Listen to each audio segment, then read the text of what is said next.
My name is Janice Law, and I'm the founder of the American Women Writers National Museum. Women purchase about 70% of the books sold in America, and yet until Autumn, that's our acronym, there was no national museum to honor our great American women writers, historical and contemporary. So about 7 months ago, I established Autumn in Washington, D.C., and everybody says, well, you're called a museum, but where is your stuff? Do you have stuff? Well, we don't have stuff yet, but we are going to get stuff because we're only 7 months old, and so we've been in a rented space, but we hope to get stuff. And in fact, I was at a gala in New York, I think it was in December, and a woman sitting next to me is the grandniece of a very, very famous woman author, and she asked if I would be interested in having some of the personal effects of this woman author, and I said, of course, yes. So we're on our way to getting stuff. But today I would like to call out the names of a couple people in our audience, particularly Carmen Calatayud. Is that correct, Carmen? Calatayud. Calatayud, would you stand up? Sure. And Carmen is one of our Latina poets. She just has a new book of poetry out. Oh, thank you. Norma Jean is holding it up. Norma Jean is holding it up. And Carmen, in January 29th, is going to be one of 6 Latina poets we're featuring in a program then, which is co-sponsored with Notre Dame University. So we're really, really happy. And also in the audience are a lot of friends, and I appreciate everyone coming. I'm going to introduce Roberta Schaefer, and she's going to introduce Dr. Staley. Roberta Schaefer is an associate librarian in the Library of Congress. She's had a distinguished career both as a lawyer and a librarian. And she's a former Fulbright Senior Scholar and an active member of the American Bar Association. She's held advisory positions and continues to maintain long-standing contact with the Information School at the University of Texas at Austin, where she previously served as dean. Roberta Schaefer is a graduate of Vassar College and Tulane University School of Law. The thing that Roberta is most famous for, I told this when she spoke, and she was the keynote speaker at our grand opening 7 months ago, is that one of her classmates at Vassar was Meryl Streep. Wow. See, Roberta, people said wow. They said wow. But she's even more famous. If you look at the video on our American Women Writers National Museum website of our grand opening, Roberta is dancing. So she's dancing in the video. And she's going to introduce our speaker today, Dr. Staley. But I do want to say how grateful I am to 2 people, Dr. Staley and Roberta, for supporting me in the early stages of Autumn and encouraging me on. There's nothing like support from 2 really, really super distinguished people. So Roberta, if you would introduce Dr. Staley. Thank you.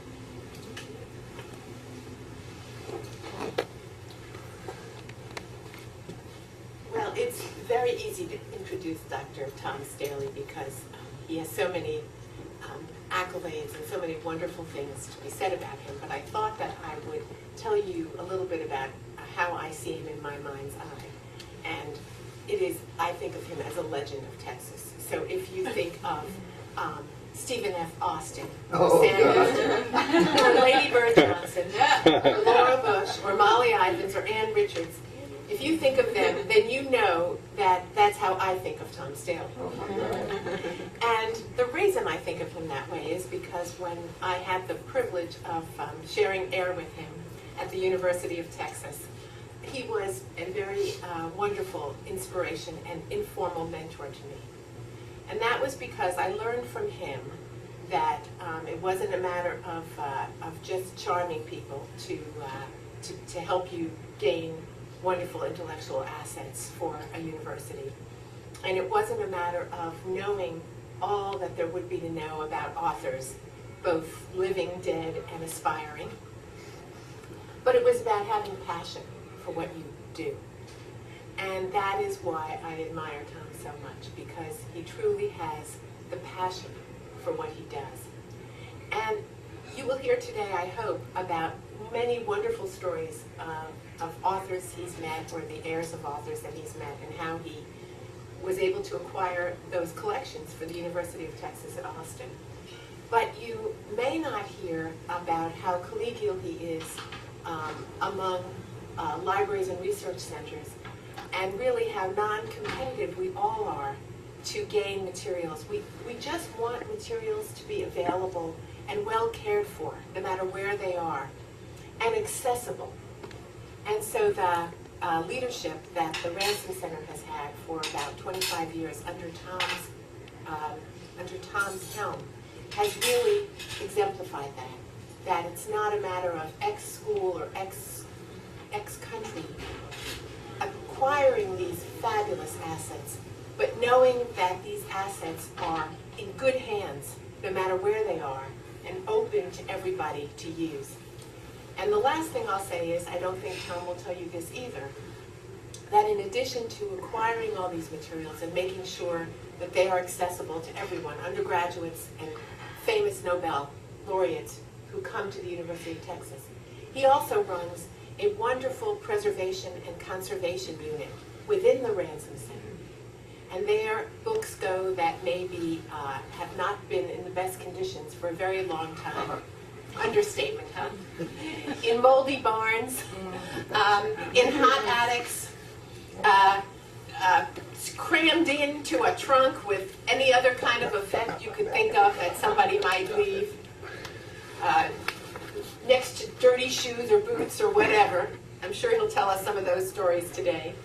It's not all glorious, believe me, going to look at collections. They're not kept in, crystal coffins somewhere under hermetically sealed conditions usually. But because of that, Tom has developed a wonderful laboratory. And when I was at the University of Texas, many of the real experts, world experts, that he has working at the Ransom Center served as teachers and mentors to students at the library school. And in my mind's eye, that stays right up there with the incredible authors that he has collected at the Ransom Center. So without further ado, my hero, Tom Stanley.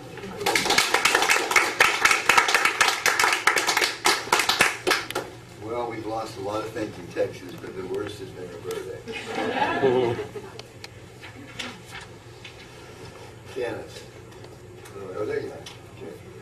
I'm glad to be here. This is fun. It's such great weather. It's a little warmer here than Austin, though. Believe it. The title of my talk, so I'll stay on target, as you've heard, was Adams to Wharton, the Ransom Center's American Women Writers. So I'm going to give you some idea of what we have in this area and how it came about. The Harry Ransom Center in Austin is home to important collections related to American women writers. From the archive of Alice Adams, a wonderful writer, to an important tranche of material related to Edith Wharton, whom I reference in my title. But I'll begin briefly by discussing a little bit of the history of the Ransom Center, and also about our collections and the philosophies that guide our mission.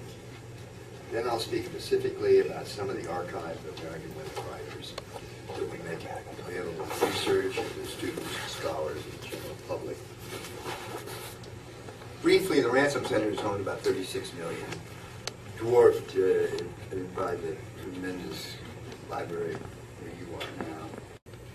When I arrived at the Ransom Center, however, in 1988, there were a handful of important archives of women writers, both American and British, in the Center's collections.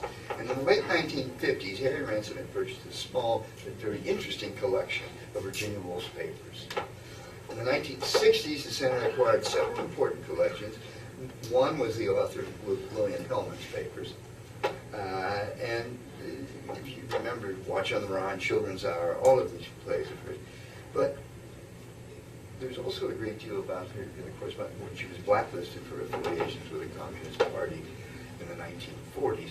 You know the famous statement that Dick Cavett, he had Mary McCarthy, who never capitulated to anyone, toughest of the tough. Let me said, Lillian Hellman said this, Mr. McCarthy. she looked at Kevin and said, Amelia Hillman is a liar. Even when she says B or A, she's a liar. Well, she's tough. Anyway, we also had Edith Sitwell, many of Edith Sitwell's works, and her collection is on the stacks alongside the archives of other members of that wonderful Sitwell family. And we have Elizabeth Bowen, whom I admire enormously. The correspondence in Sitwell's collection, however, was a who's who of the era. Notable correspondence with T.S. Eliot, Queen Elizabeth, E.M. Forster, Graham Greene, Aldous Huxley, Ezra Pound, Gertrude Stein, and many others. Now, in her archive, you see a glimpse of Sitwell's writing process. She had a habit of keeping notebooks scattered throughout her home. She would jot down notes, ideas, and bits of text wherever, whatever, whenever the inspiration struck. As such, her notebooks are nodal rather than linear. So it's just like Finnegan's Wake. It's nodal and not linear. One notebook contains bits of papers on multiple works, and multiple notebooks contain fragments of the same work. So it's really fun. The Center's collection of Elizabeth Bowen papers is smaller, filling about 13 archival boxes. Bowen is the author of such celebrated novels as The Death of a Heart, The Heat of the Day, and her novel about love and betrayal in London in World War II is spectacular. That's a group of short stories, and it's called Ivy Gripped Steps. I love that title, Ivy Gripped Steps. And they're among some of the most dramatic of wartime London that I've ever read. There's a rich trove of manuscripts in her collection, and the Ransom Center also holds her library of books. Correspondence in the collection is extensive, with letters from Agatha Christie, C.D. Lewis, T.S. Eliot, Graham Greene, Rosamund Lane, a wonderful writer, Elizabeth Taylor, forgotten, but wonderful writer, Evelyn Waugh, H.G. Wells, and Virginia Woolf. Now, there's a name that you would perhaps remember, no reason you would, how publishers come into this whole scene of manuscripts, and how agents come into it. There's always a lot that goes on here. Well, we have the Knopf Archive, which is a remarkable archive, as you might imagine. But there was a fellow there who worked there, a tiny little fellow named Billy Koshman.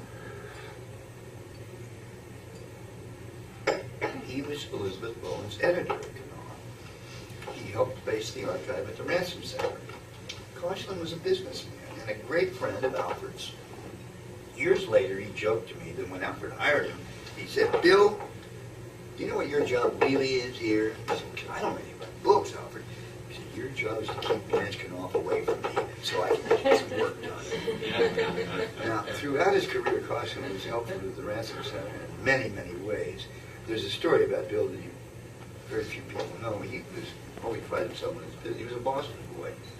And he said, Blanche did great cookbooks. He said, Blanche is a woman. She's kind of crazy, but you want to look at her stuff. She does these things. She drops chickens on the floor and everything. Chops. And so he said, I'm going to try to get her to do it. She said, okay, fine. Well, she comes in with these what would have been 2 volumes. She says, Billy, we can't publish cookbooks that long. People won't take it. It's too serious. Well, you know what happened. It saved Knopf really put it everywhere because it just published, I don't know how many millions of copies that big, thick those 2 volumes sold. Now, in 2009, we're getting closer, 2009, decades after we acquired Elizabeth Bowen's archive, we purchased a wonderful collection of letters from her longtime lover, Charles Ritchie. Charlie Ritchie was a charming Canadian diplomat and ambassador. They met in London when she was 49 and he was 34. Their affair grew intensely over the years and continued until she died of lung cancer 32 years later, though they were both married and lived thousands of miles apart. Bowen believed that their love fueled her creative work, and her letters to Ritchie are as much her writing as her novels and stories. These are not merely love letters, but Owen's candid chronicle of history from the 1940s through the early 1970s. What an observer she was, and they are uncensored accounts of the doings and sayings of authors, aristocrats, adventurers, professors, and politicians. Now, the collection is all the more important because Ritchie's Savin correspondence no longer survives. He destroyed it. He destroyed it. I was concerned that her letters might also be destroyed, or that they might end up in a library north of here, in Canada. Now, in keeping with Roberta's idea, maybe we are all peaceful. But I sent one of my intrepid associates, an old book dealer we'd worked with for years, and he had a brother who ran a bookstore in Canada too. He got the collection safely out of Canada. Now the letters are preserved at the Ransom Center. Now, this guy, Ritchie, he's unlike he said, he said, he was third secretary. And of course, the British love the Canadians because they're not American, they're North American, but they're not U.S. And this guy was charming. And he, after the war, he stayed in the diplomatic corps, and then he became the Canadian ambassador to the United States.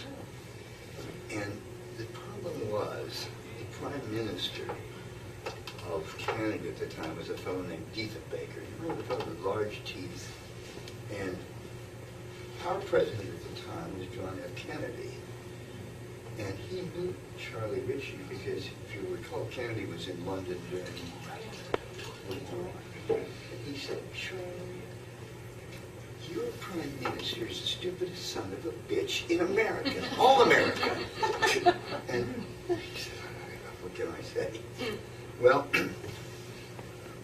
Lester Pearson was elected, and he became, if you recall, Pearson was it. And Ritchie said, he said, after that change of the guard, he said, I was at Hyannis on the weekends, and my whole world changed. It was back to another world with Kennedy. So, but these are good papers, and it's amazing the connections that you have there. Now, the papers of an American author, Carson McCullers, came to the center in 1967. And you recall, I mean, she was a wacko in her own way, in many ways, but the member of the wedding and some of her, she had some really deep psychological insights, I think, into life. And she got camped out with W.H. Auden and that group in Brooklyn for a few years when she was a youngster. She loved that. Now, this collection fills 50 boxes and features extensive manuscripts related to her works. The Member of the Wedding, The Heart is a Lonely Hunter, which I think is a great book. It was published in 1940 when she was only 23 years old. Many archives come to the Ransom Center with some unusual items in them. Carson McCullers' collection is no different. The archive includes not only her cigarette lighter, but also a yellow cotton nightgown with a cigarette burn in the front. In 1970, the Ransom Center acquired a wonderful collection related to the American expatriate Gertrude Stein. The collection was amassed by Stein's longtime partner, Alice Toklas, and includes, you remember, it's not the answer, it's the question. And it includes manuscripts of several of Stein's works, and even Stein and Toklas' address books. There's also a correspondence in the collection, some of it featuring Stein's own letterhead with references to the oft-quoted line from her poem, Sacred Emily, a rose is a rose is a rose is a rose is a rose is a rose. It goes on. In 1980, the Center acquired two important collections of American women writers, a small tranche of papers related to Edith Wharton, and of course there was the famous correspondence, and the archive of the confessional poet Anne Sexton. And that brought more consternation and hell and the Wharton papers consisted entirely of very extensive correspondence with the American journalist William Wharton Fullerton, her lover. It turns out women keep the correspondence of their lovers more than men. It's fascinating, I think. When the collection was made, I mean, that's a tremendous grasp of the obvious, but it is there. When the collection was made available for research, it provided evidence that confirmed long-held suspicions that Wharton and Fullerton had been lovers. And that famous guy who ran the CIA out of London during the war wrote a book about it. can't think of his name right now. The in-section papers quickly became the center's most frequently used and controversial. The confessional nature of her poems and the interest in her work that grew after her suicide made the collection of tremendous interest not only to scholars but also to young students at the university. It's a deeply revealing collection. It chronicles Sexton's work from her earliest poems to materials published shortly after her death. All of her major collections are represented, from To Bedlam and Partway Back to Live or Die. Looking at individual poems, one can see how Sexton diligently edited them. We have the typewriter she used to compose her poems and the self-portrait that she painted. It's also a deeply personal collection. In 1991, Diane Middlebrook published a biography of Anne Sexton, which many of you probably read. It drew heavily on material from the archive, but the most controversial were more than 300 audio tapes that Sexton's psychiatrist recorded during her therapy sessions. Now, that material came to the Ransom Center and revealed incredibly private information about Sexton's struggles with depression, her psychological breakdown, and her troubled relationship with family members. Now, I might quickly add, when Diane Middlebrook used that material, it wasn't at the Ransom Center. She had it with family. For a while, there wasn't a day when I didn't come across an article in the newspaper in which a member of the Sexton family disputed or decried information Middlebrook revealed in her book. And one day I looked at the Boston Globe Sunday magazine section, and the sister said, "I'm going to tell you, if any more of this comes out, my bitch sister writing about my darling mother, how awful she was," she said, "I'm going to go after you." And she's tough. And so who knows how these things, these family situations work. Now, what do you do with these kind of material? It's always a question. The woman wanted them suppressed. But the question is, should the psychiatrist release them? And I wanted to find out what Sexton told him to. So, I don't know how that worked. No, the Wolf, the Hellman, the Bowen, the Sitwell, the McCullers, Stein, Sexton, Wharton collections are important. They're widely studied archives. But it troubled me that in the first 30 years of the Ransom Center's history, they were the only significant archives of women writers that had been acquired. So I said, somebody comes back and looks at what we've done here. We're women writers. So I thought to fill in some gaps in the center's holdings by applying a better balance of the works of female writers. And I use the word balance. Our efforts were concentrated equally on American and British writers. But I'll focus today on just a few of these, and then I will get to lunch or wherever you're going. Here's what we required in the past 25 years. But in 1991, one of the most delightful people I've ever met in one of the writers was a woman named Elizabeth Hardwick. Elizabeth Hardwick was, of course, Robert Lowell's wife for a time. And she donated her papers to the Ransom Center. I met Hardwick through the literary critic and a very good friend of mine, Dick Poirier. He was a tremendous critic. This was back in the 1960s, and the center had acquired the papers of her husband, the poet Robert Lowell.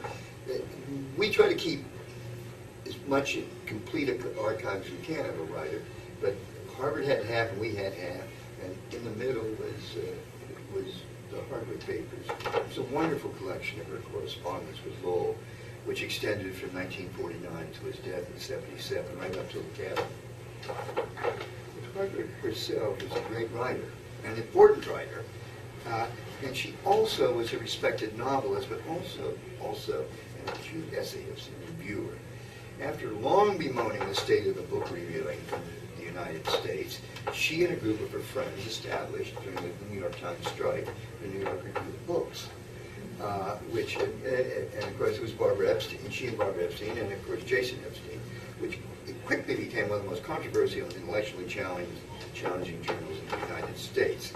And she and her colleagues at the New York Review of Books were at the heart and soul of what was going on in the New York intellectual life. Now, many people said it's too political, not literary, but it was both. And Hardwick, as Diane Johnson says, she was part of the first generation of women intellectuals to make a mark in the New York literary circle. Hardwick became a personal friend of mine, and I had great memories of the fun times my wife and I had visiting her with her in New York and in Maine. She was so smart, so generous, and she knew everyone. I met more interesting people through her than I can remember. And I also remember every once in a while she would take a drink or two. And she could sing, and she had that wonderful border accent. She's from Kentucky. And she would sing All Quiet on the Potomac. And I mean, it was haunting and funny and everything. It was great. And if you Hardwick Archive also was a near complete record for published work, including that wonderful novel, if you haven't read it, Sleepless Nights. It's great work. In 1992, the Ransom Center acquired the papers of the African-American playwright Adrian Kennedy, who's known for such remarkable plays as Funny House of a Negro and Ohio State Murders. That was quite a book. Kennedy's plays are richly symbolic and at times surrealistic. And they address racial, sexual, and religious themes. She is referred to her plays as states of mind. I think that's a good phrase. They're written while images fiercely pound in my head, she says. These images come through vividly from her plays. Her mother, she was deeply influenced by family history, and her mother was the illegitimate child of a wealthy landowner in Montezuma, Georgia. I don't know where Montezuma, Georgia. I know where Montezuma, the Marine song is, but I don't know. Her grandmother was his servant. Her grandfather took a detached interest in his illegitimate children, and he sent her mother to a good boarding school and a college and gave her nice clothes, but he never shared a meal with her. Very, anyway. But she called him by his surname, Mr. As a child, Kennedy spent several summers in Montezuma and got to know the town and its tangled racial relationships. Her experience influenced her writing years later, and she did a family scrapbook that her mother created, which he has kept for years as a source of inspiration. The scrapbook, she said, gave her the idea that if you write down your thoughts, someone might want to read them. She said it influenced her more than any other book she ever read. And all Kennedy's plays are represented in her archive, as is her memoir and some wonderful letters, including much correspondence with James Earl Jones, Elia Kazan, Harold Pinter, Gwendolyn Brooks, Edward Albee, and even Elizabeth Hardwick. A woman that you might not have read about, but any novelist who can keep 6 books in print at the same time, all published by Knopf, is somebody to be admired. She's an alumnus of the University of Texas. Shelby Harriman is her name. And in the 1960s, while living in Austin, Texas, she began writing fiction. And after years of rewriting and revision, she sent her first completed novel, Armadillo in the Grass, over the transom to Alfred Knopf, where it was discovered by her editor, Judith Jones, and published immediately. Harris described this achievement as one of the most gratifying experiences of her life. And she's also written a biography of Barbara Jordan, by the way, which is very good. So she's an interesting figure. If you are interested in studying her more, it would be good. Now, the last person that I'm going to talk about is a novelist and screenwriter, and her name is Diane Johnson. I loved her work. I don't know if you know. It's a rich, diverse collection. Chronicles, date book of 2001. She explained why she sent her papers, as she referred them to the stuff in my garage, to the Ransom Center rather than to a library in California. I like this very much. She wrote, of course, money has something to do with it, but not everything. Texas preserves the complete papers of people where other institutions seem to want only the things that add to the existing collections organized around particular themes. Even more important was the experience Johnson said while visiting the Ransom Center to conduct research for her biography of Dashiell Hammett, whose archive we hold. She was also pleased that we had the papers of John Ruskin and Ernest Hemingway. Writers like their papers to be in good company, she said. And she was flattered when we visited her. And she liked the signs on the doors, all these authors' doors, and the leaves of the stack where everybody is signing. Now, in 2000, after her death, the Ransom Center acquired the papers of Alice Adams. I don't know if you've read Alice Adams, but she's a remarkable writer. Adams was the author of a number of novels, and the stories include Listening to Billy. I don't know if you know that one, or Superior Woman, and The Last Lovely City. She's best known, of course, for the short stories in The New Yorker, which she did for years. The magazine's editor, Fran Kiernan, said of Adams, "No one wrote better about the tangled relationships of men and women, or about the enduring romance of friendship. She was a great romantic with the highest expectations of life, and as a writer she was, and to quote, unfailingly wise." Joyce Carol Oates said that Adams has an inimitable voice, quick, deft, brilliant, evocative, and specific. There's always something special about a story of hers, like a watercolor, perfectly executed. Now, I wanted to speak about Alice Adams because I hope that if you haven't read her, you will. There's another writer, and again, you see, you begin to be kind of a carrier of these people, because some of them are ignored. Like Alice Adams, she's a writer of genius. Then I'm going to mention a writer. I'm just going to ask you, does anyone in the room knows a writer named Sonora Babb? See, I mean, and nor should you, I guess, in a way. In 2000, we acquired the papers of Sonora Babb. She's very little known, but deeply talented, I thought. Babb was born in 1907 in Oklahoma Territory and spent her childhood moving throughout the high plains as her father worked the land. She later, and it seems some of this, and just as you see, it's time to, I mean, what was the 1930s seems like the 19th century. It's just like Cormac McCarthy's, several of his books have that other century feel. Now, she later drew from her experiences in the windswept plains and her poems, her short stories, and her novels. Now, she apprenticed as a journalist and later joined the Farm Security Administration, setting up tent camps for the dispossessed in California's agricultural valleys. Now, her FSA work inspired her first novel, whose names are unknown, which traces the lives of families uprooted from their dryland farms, forced to seek work as seasonal harvesters. Random House accepted Babb's novel for publication in 1939, but then they broke the contract when a book came out by a man called Grapes of Wrath. Now, it appeared, and it worried that the publisher was worried that readers would not welcome two novels on the same bleak subject. Bitterly disappointed, Babb put the manuscript aside in a drawer and began working on her sixth novel. She proceeded to publish a number of books, including novels, The Lost Traveler, and Now on Every Post, etc. But her novel, Dust Bowl, whose names are unknown, remained unpublished for 65 years. In 2004, 1 year before Babb's death, the book was finally released by the University of Oklahoma Press to wide critical acclaim. An American classic, both literary and historical, as compelling as Steinbeck's epic work, and in some ways, more authentic. Babb's archive at the Ransom Center is extensive, and I encourage you to look at it sometime if you ever get a chance. The most recent woman's writer, and I'm just going to close with that, is Jane Ann Phillips. And I think you know her work, Lark and Termite. It was also shortlisted for the National Book Award. Author Tim O'Brien said the book was by far the best new novel I've read in the last 5 years or so. Nadine Gordimer called Phillips the best short story writer since Eudora Welty.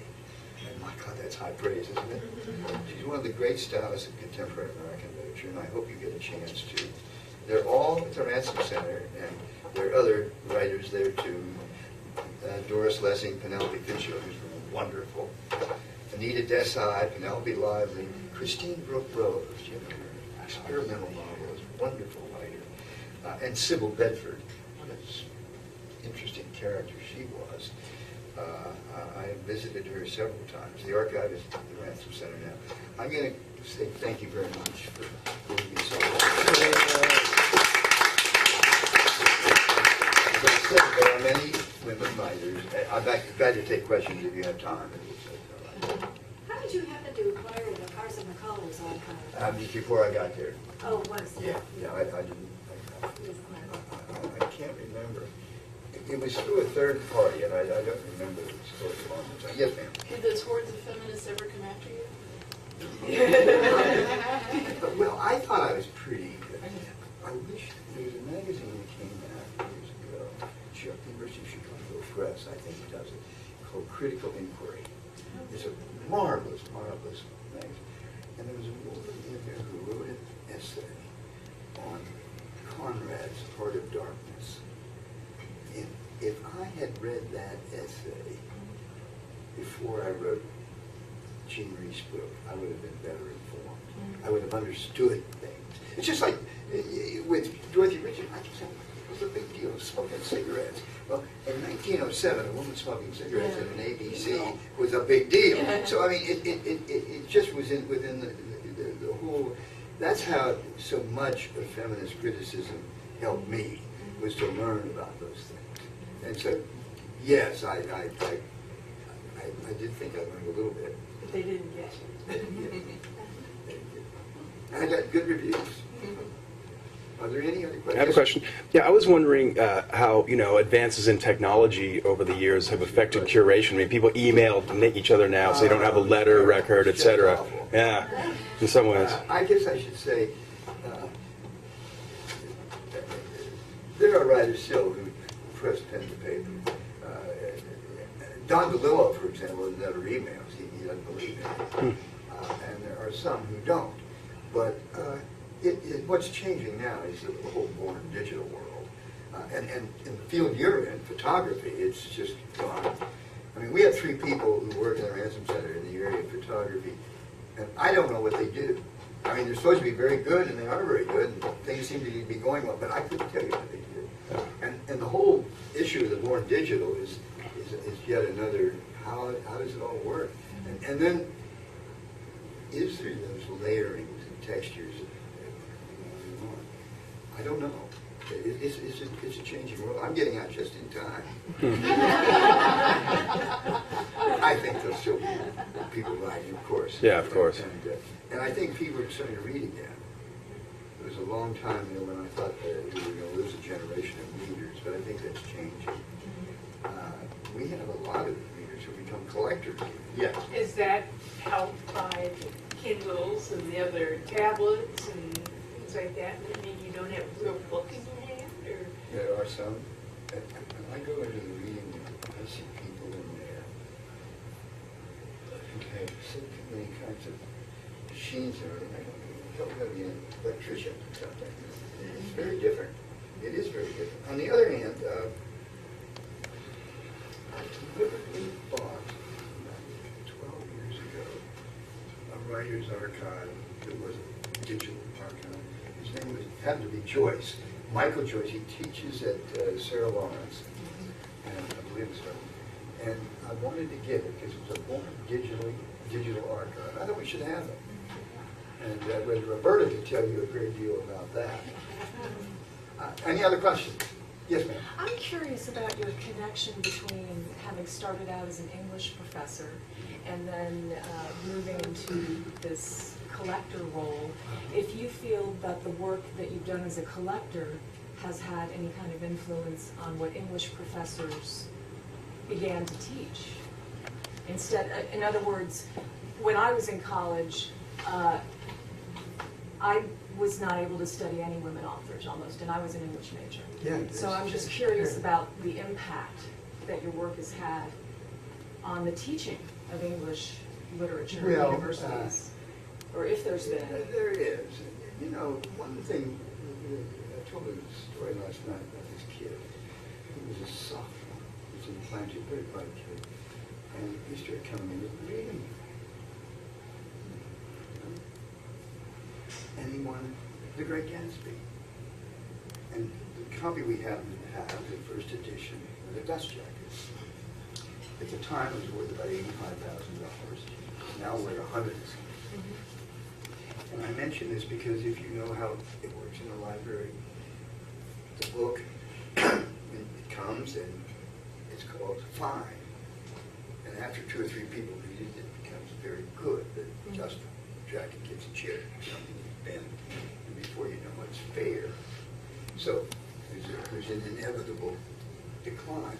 Well, this kid came back the next day, and the next day. And somebody, one of my brothers, was getting kind of nervous about this. And he said, I said, well, I finished it. I've just got to finish it now. He said, well, did you want to read this first edition? Well, I didn't care what edition it was. He said, I just didn't want to buy a paperback. I needed the money. So that gives you one idea. Except one thing happened. About 8, 12 years later, I get a package in the mail of books. Open it up. I said, dear Dr. Staley, I don't think you'll remember me, but I'm the guy who caused all the trouble with The Great Gatsby. And I said, give him a paperback, and I did. And he said, I got interested in rare books, first editions.